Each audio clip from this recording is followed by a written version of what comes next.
Alright, practicing my time trial position. I've been practicing this for a few weeks now on the indoor trainer and that, and out on the road. Nearly have a bump here actually. I nearly run into the back of Alf. We're just coming up to a zebra crossing and Alf slams the brakes on and I nearly run into the back of him. Wallop, there you go. Nearly had him, nearly had him. That's why you got to keep your wits about you the whole time when you're on the bike. Out on the road, you got to have your wits about you. Anything can happen. So this next thing that I'm about to do, you'll see my hands go in front now in a minute. There you go. You'll have to excuse my hands and my arm, they get in the way in a minute, and there's a bit of snot on my glove as well, so you'll have to excuse that, but such is life, that's part of riding. It's just where the position of the camera is, you know, it's just my arm was in the way there, but anyway, but this position I'm in now is like a time trial position, but I don't have aero bars on my bike. But you have to be careful because obviously something like what just happened back there at the zebra crossing, if I was in this position now, I would have hit out for sure, because I would never have got back to the brakes, onto the hoods and hit the brakes in time.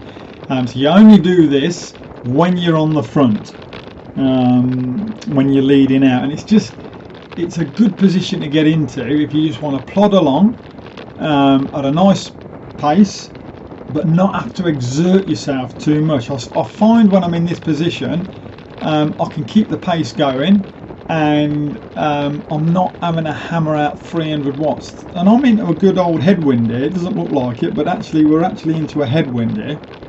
And this was relatively easy for me to maintain. I get up to about 150 odd beats per minute on the heart rate, and I'm hovering always somewhere between that 230 and 260 watts.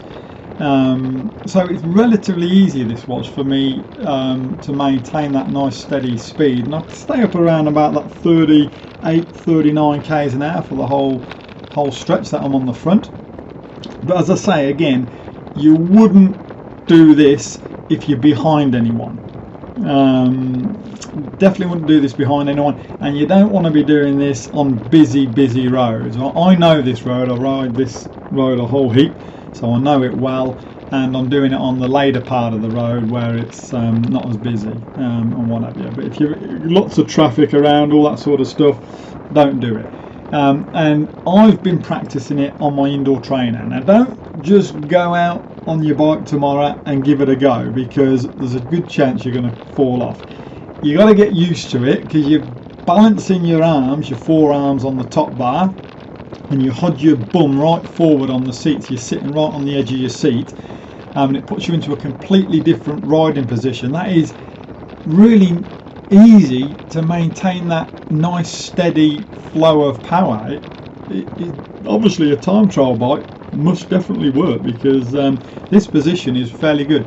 It's not as comfortable to do for too long, because obviously I'm not on a proper time trial bike, but I would imagine if you were on a proper time trial bike, to be in this position would be great. But as I say, don't just go out and do it.